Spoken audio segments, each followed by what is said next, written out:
Teaching. आप देख रहे हैं मेरा चैनल सक्सेस विद केपी। आज की क्लास में हम लोग लेकर आए हैं नया चैप्टर जिसमें हम लोग पढ़ने वाले हैं अनुपात और समानुपात, जिसको हम लोग रेशियो एंड प्रोपोर्शन के नाम से भी जानते हैं। तो देखिए हम लोग क्या पढ़ेंगे, अनुपात और समानुपात।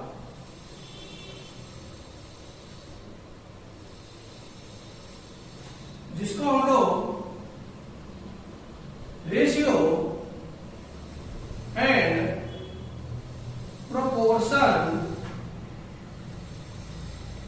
के नाम से भी जानते हैं। तो यहां पर हम लोग बात करेंगे सबसे पहले अनुपात की, कि अनुपात होता क्या है। तो देखिए सबसे पहले चैप्टर को पढ़ने से पहले उसके बारे में जान लेते हैं अनुपात। तो देखिए दो सजातीय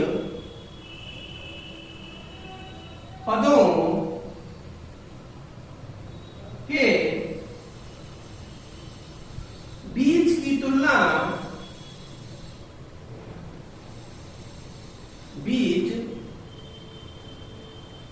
तुलना को अनुपात कहते हैं। अनुपात कहते हैं। अब ये तो हमने यहां पर इसकी परिभाषा लिख दी, लेकिन कॉन्सेप्ट क्या है आप समझेंगे कैसे, वो जब हम आपको यहां पर जैसे में एग्जांपल समझाएंगे तब आपको समझ में आएगा। जैसे हमने लिख दिया 4:2 और अनुपात का ये सिंबल होता है, ये चिन्ह होता है, दो बिंदी लगाकर हम लोग दर्शाते हैं कि अनुपात है। और अनुपात को ही हम लोग बटे के रूप में भी लिख सकते हैं। अनुपात को बटे में पहुंचाया जा सकता है, यानी 4/2 भी लिख सकते हैं। अब हम देखते हैं कि 2 एकम 2 और 2 दूनी 4, यानी कि ये क्या बन गया, 2/1 बन गया। यानी कि नीचे वाला हिस्सा कितना है, 1 है, और ऊपर वाला हिस्सा कितना है, 2 है, यानी इसका दुगना है। तो यही तुलना क्या कहलाता है, अनुपात कहलाता है। और किनके बीच, दो सजाती पदों के बीच। अब यहाँ पर सजाती होना चाहिए, उनकी जात समान हो, उनको हम लोग सजाती कहते हैं। जैसे अगर हमने लिख दिया A:3, अब यहाँ पर अगर आप तुलना कर पाएंगे तो आप देखेंगे कि तुलना हो ही नहीं कर पाएंगे तुलना। क्यों?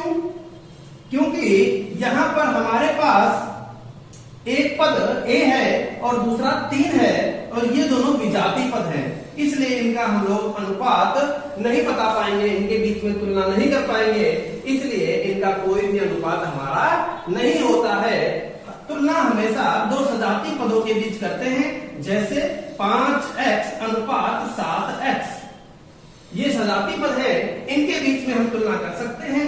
तो क्या बन जाएगा, 5x/7x, x से x कट जाएगा, तो हमारे पास क्या आ जाएगा, 5/7। यानी नीचे वाला हिस्सा कितना है, 7 है, और ऊपर वाला हिस्सा कितना है, 5 है। इसी को ही हम लोग क्या बोलते हैं, अनुपात बोलते हैं। क्लियर? तो इस तरीके से हम लोग समझ गए कि अनुपात होता क्या है। क्योंकि ऐसा होता है कि चैप्टर तो पढ़ लेते हैं, लेकिन अनुपात के बारे में ही नहीं जानते कि यह होता क्या है। चलिए आगे बढ़ते हैं और समानुपात के बारे में भी जान लेते हैं कि समानुपात क्या है।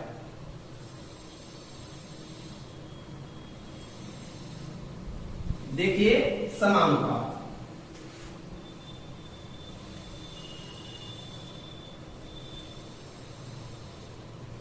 समानुपात। तो यहां से आप इसके नाम से ही समझ पाते हैं या समझ सकते हैं क्या, कि जब दो अनुपात आपस में बराबर हो तो उसे समानुपात कहते हैं। यानी पहले हम लोगों ने अनुपात के बारे में जान लिया, और फिर हम लोग क्या जान रहे हैं कि जब वो दोनों अनुपात यानी दो कोई अलग अलग अनुपात हो और बराबर का संबंध रखते हो तो उनको हम लोग क्या बोल देते हैं, समानुपात बोल देते हैं। जैसे जैसे देखिए यहां पर 2:4 बराबर 3:6, क्या ये समानुपात है?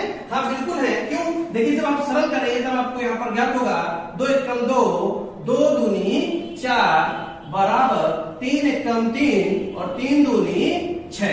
अब देखिए दोनों अनुपात कैसे हैं, हमारे पास बराबर है, इसलिए हम लोग इसको क्या बोलेंगे, समानुपात बोलेंगे। और समानुपात का एक चिन्ह भी होता है हमारे पास। क्या?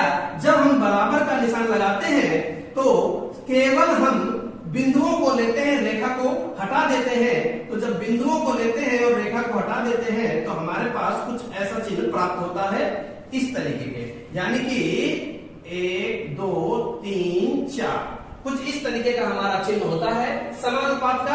तो इस बराबर की जगह पर आपको ऐसा चिन्ह भी लगा मिल सकता है, तो इसी को हम लोग बोलते हैं समानुपात। ये एक तरीके का बराबर ही होता है, लेकिन जब हम लोग अनुपात पढ़ते हैं तो समानुपात को बराबर से ना दिखाकर 4 बिंदुओं से दर्शा देते हैं।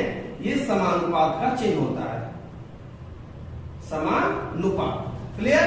तो यहां पर जब दो अनुपात आपस में बराबर होते हैं तो वो क्या बन जाते हैं, समानुपात बन जाते हैं। और यहां से एक हमारे पास फार्मूला तैयार होता है, वो क्या है वो भी देख लीजिए। अगर हमारे पास अनुपात है A:B समानुपात C:B, यानी कि ये दो अनुपात हैं जो आपस में बराबर है। जो आपस में कैसे हैं, बराबर है। अब आप कहेंगे कैसे पता बराबर है? देखिए समानुपात का चिन्ह लगा हुआ है, इसका मतलब ये बराबर है। ठीक है, अगर ये बराबर है तो हम इसको क्या लिख सकते हैं, इसको लिख सकते हैं A/B, क्योंकि अनुपात को हम बटे में लिख सकते हैं। यहाँ पर अभी हमने अनुपात जब पढ़ाया था तब आपको बता दिया था, तो बटे में लिख सकते हैं। और इस समानुपात को हमने बोला था कि बराबर लगा सकते हैं, और यहाँ पर क्या लिख सकते हैं, C/D लिख सकते हैं। और जब भी बटे में लिखे होते हैं तो क्या करते हैं, कैंची गुणा करते हैं। तो कैंची गुणा कर देंगे भैया, कैंची गुणा कर देंगे इसकी इससे और इसकी इससे, तो गुणा करिए तो क्या बन जाएगा, AD बन जाएगा बराबर, इधर गुणा होगी तो क्या बन जाएगा, BC बन जाएगा। तो ये हमारे पास एक कॉन्सेप्ट होगा, लेकिन इस कॉन्सेप्ट को हम इस मेथड से ना करके एक डायरेक्ट मेथड है वो लगा देंगे। वो क्या है, बाहर की बाहर से और अंदर की अंदर से, बाहर की बाहर से और अंदर की अंदर से डायरेक्ट गुणा कर देते हैं, वही हमारा कॉन्सेप्ट हो जाता है। तो यहां पर हमारे पास बन जाएगा डायरेक्ट नियम आ जाएगा। क्या नियम आ जाएगा, डायरेक्ट नियम आ जाएगा कि बाहर की बाहर से यानी AD बराबर होगा अंदर की अंदर से, बराबर होगा BC। देखिए यही ऊपर नियम लिखा हुआ है। क्लियर? तो इस तरीके से हम लोग समानुपात के बारे में भी जानकारी प्राप्त कर चुके हैं। उम्मीद करते हैं कि आपको समझ में आ गया होगा। और अब हम लोग चलते हैं, छोटे छोटे एग्जाम्पल लेते हैं अनुपात के बारे में, समानुपात के बारे में सीखते चले जाएंगे और क्वेश्चन को हल करेंगे। छोटे छोटे एग्जाम्पल लेंगे ताकि हम आपको इसके बारे में सिखाएं, छोटे छोटे कॉन्सेप्ट बताते चलेंगे और क्वेश्चन बताते चलेंगे। तो चलिए आगे बढ़ते हैं।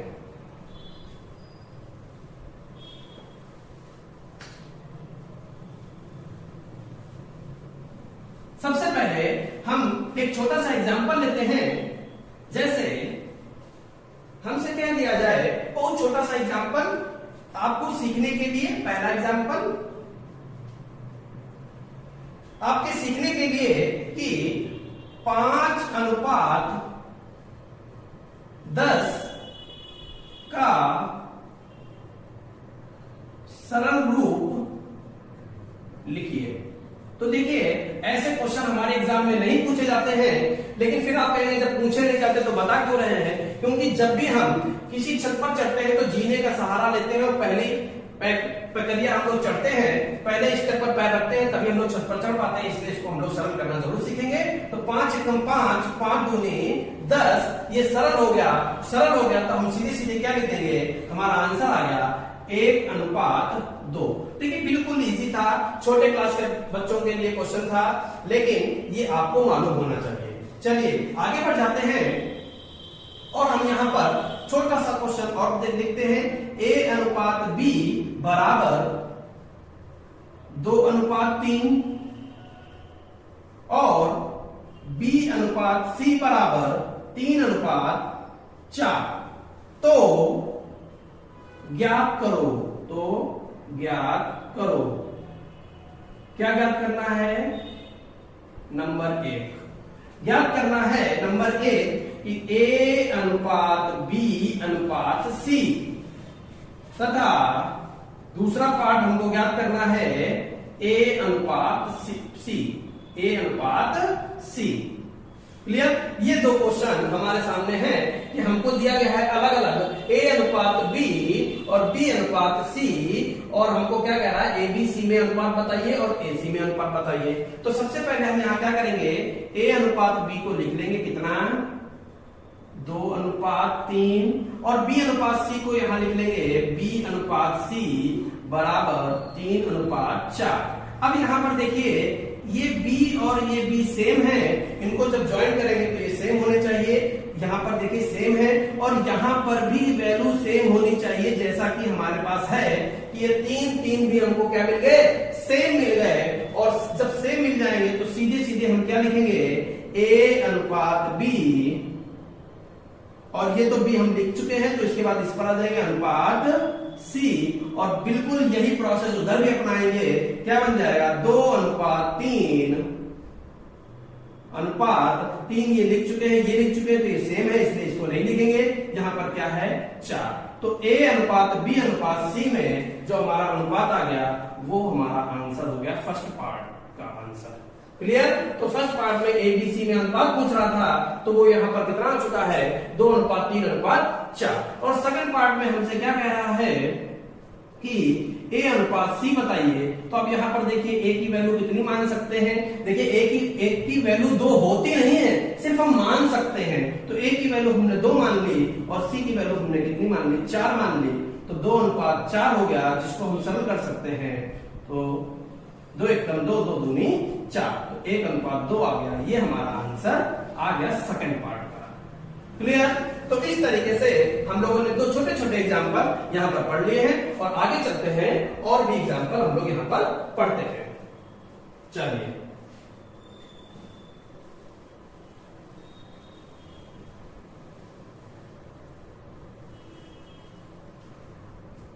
एग्जाम्पल तीसरा। तो तीसरे एग्जाम्पल में हम क्या देखेंगे कि अभी तक जो हमने अनुपात मिलाए थे वहां पर 3 और 3 कैसे मिल गए थे? सेम मिल गए थे। लेकिन अब हम देखते हैं कि अगर सेम ना मिले, यानी A:B का मान 2:3, B:C का मान 5:7 दिया गया है, और हमसे कह रहा है तो ज्ञात करो। तो ज्ञात करो पहला पार्ट A:B:C और दूसरा पार्ट A:C। ये हमसे 2 पार्ट फिर से पूछ रहा है, लेकिन ये क्वेश्चन सेम टू सेम आपको लग रहा होगा। सिर्फ यहां पर दिक्कत क्या है? अभी देखना दिक्कत क्या है। जब हम यहां पर लिखेंगे A:B का मान 2:3, क्लियर, और B:C का मान लिखने आएंगे। B:C का मान कितना है? 5:7। हमने बोला था ये तो सेम आपको मिल सकता है, लेकिन यहां पर आपको देखना पड़ेगा। यहां पर देखना पड़ेगा। तो पिछली बार यहां पर 3 था, तो यहां पर भी 3 था, लेकिन इस बार ऐसा नहीं है। नहीं है तो हम इसको बराबर करेंगे। और कैसे करेंगे? देखिए 3 के पहाड़े में क्या 5 आता है? नहीं आता है। 5 के पहाड़े में क्या 3 आता है? नहीं आता है। और जब 3 के पहाड़े में 5 नहीं आता, 5 के पहाड़े में 3 नहीं आता, तो इस 5 को हम यहां पहुंचा देंगे ऐसे, और इस 3 को हम यहां पहुंचा देंगे ऐसे। तो हमारे पास नया अनुपात बन जाएगा 5×10, 5×3=15, 3×5=15, 3×7=21। क्लियर? तो देखिए ये हमारे 15-15 सेम आ गए। तो हमारे पास जो आंसर आएगा वो आ जाएगा A:B:C बराबर, कैसे? A:B:, ये तो B हो चुका है इसलिए ये C बराबर 10:15 अनुपात ये 15 हो चुका है, इसका नंबर है 21। तो ABC का आंसर आ गया कितना 10:15:21। और अगर ये सरल हो तो सरल जरूर कर दीजिएगा, लेकिन यहाँ पर सरल नहीं हो रहा है। तो हम आगे बढ़ जाते हैं, दूसरा पार्ट देख लेते हैं। दूसरे पार्ट में हमसे कहा A/C बताइए। तो A की वैल्यू हमने यहाँ पर 10 मान ली, अनुपात C की वैल्यू हमने 21 मान ली, तो 10:21 आ गया। ये भी हमारा आंसर है, लेकिन सेकंड पार्ट का। तो इस तरीके से हम लोगों ने 3 एग्जाम्पल देख लिए और 3 अलग अलग क्वेश्चन देखे। अब हम क्या करते हैं, इसी टाइप से क्वेश्चन और लिखते हैं। उसमें हम क्या करेंगे कि दोनों में गुणा ना कराकर सिर्फ एक में गुणा कराएंगे, क्योंकि कुछ लोग होते हैं रट लेते हैं। रटने की जरूरत नहीं है, कॉन्सेप्ट को समझने की जरूरत है। ठीक है, चलिए देखिए इसी का एक पार्ट और पाते हैं। काफी पूछा जाता है और A/B/C/D में भी पूछ दिया जाता है। तो वैसा भी क्वेश्चन आता है, घबराइए नहीं, टाइम आने पर वो भी बताया जाएगा। बस हम क्रम से चल रहे हैं, छोटे से बड़े की ओर, सरल से कठिन की ओर। ठीक है, तो देखिए A/B बराबर 4:5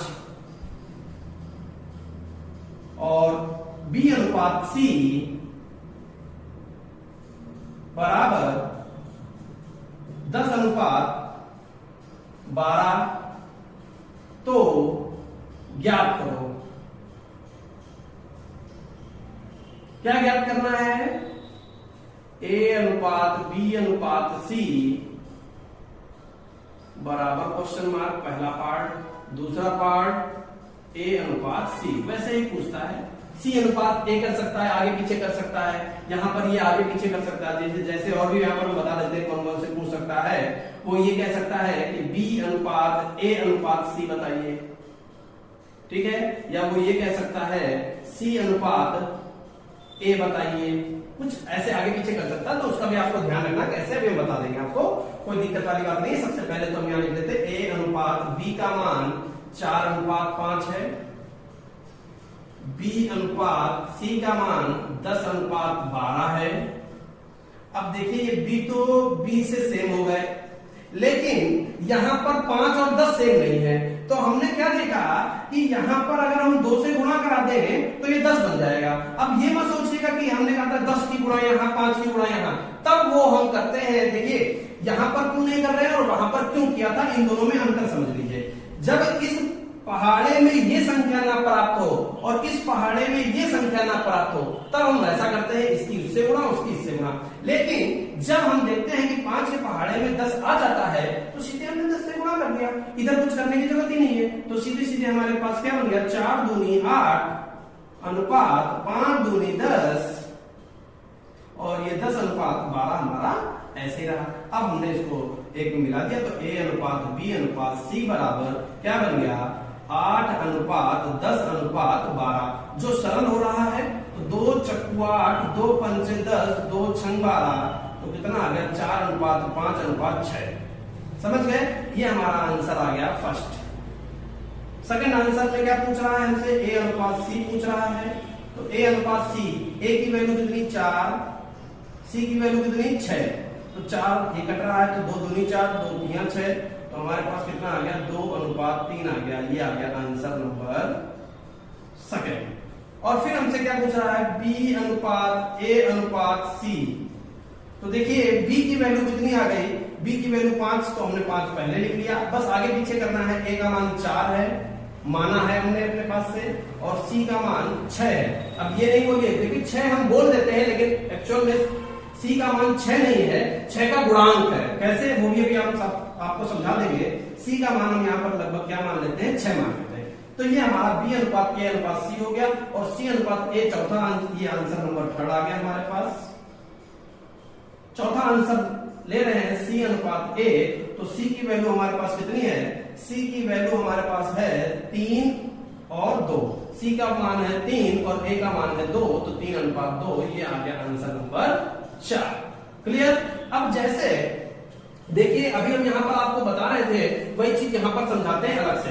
क्या कि अगर हमसे कोई कह दे कि A/B का मान 5:6 है, ठीक है, तो हम यहाँ पर क्या मान लेते हैं कि A का मान 5 और B का मान 6 है। क्लियर? लेकिन ऐसा एक्चुअल में नहीं है। हम इसको मान तो लेते हैं, लेकिन सिर्फ मानने पर होता है, वैल्यू आप नहीं कह सकते कि a का मान 5 ही है, ऐसा नहीं कह सकते। क्यों नहीं कह सकते? क्योंकि ये अनुपातिक राशि है। हो सकता अगर हम यहाँ 2 से गुणा करा दें और यहाँ 2 से गुणा करा दें तो हो सकता 5 दूनी 10, 6 दूनी 12, हो सकता a का मान 10 हो। ये कैसे आप कह सकते हैं कि a का मान 5 है? नहीं कह सकते। अनुपात में आप किसी का निश्चित मान नहीं बता सकते, आप ये कह सकते कि उसका गुणांक है। क्लियर है? तो हमने क्या कह दिया, a का मान 5x है, हमने गुणांक मान लिया, और b का मान 6x है। क्लियर? लेकिन कैलकुलेशन को सरल करने के लिए इस x को हम नहीं मानते हैं, सिर्फ हम 5 और 6 मान लेते हैं। ठीक है? आप ये नहीं कह सकते कि ये उसकी वैल्यू है, सिर्फ हम ये कह सकते हैं कि वो उसका एक मानी हुई वैल्यू है। मानी हुई वैल्यू है, एक्चुअल वैल्यू नहीं है। क्यों नहीं है? क्योंकि हम यहाँ पर बता चुके हैं कि हो सकता है कि 5 ना होकर 10 हो, 6 ना होकर 12 हो सकता है 5 ना होकर 15 हो, 6 ना होकर 18 हो, क्योंकि जब हम 15 और 18 का अनुपात निकालेंगे तो भी हमारे पास 5:6 आएगा। क्लियर है? तो इस तरीके से हम लोगों ने यहाँ पर कुछ एग्जाम्पल सीख लिए, अनुपात समानुपात के बारे में सीख लिया। ठीक है? तो उम्मीद करते हैं कि जो भी आपको बताया गया है, पढ़ाया गया है, समझ में आ गया होगा। और अगर समझ में आ गया है तो वीडियो को लाइक करें और चैनल को सब्सक्राइब करें अगर मेरे चैनल पर नए हैं तो। और नीचे आपको लिंक दिए गए हैं, उस लिंक पर जाकर पिछले वीडियो भी आप देख सकते हैं। Thank you for watching. मिलते हैं नेक्स्ट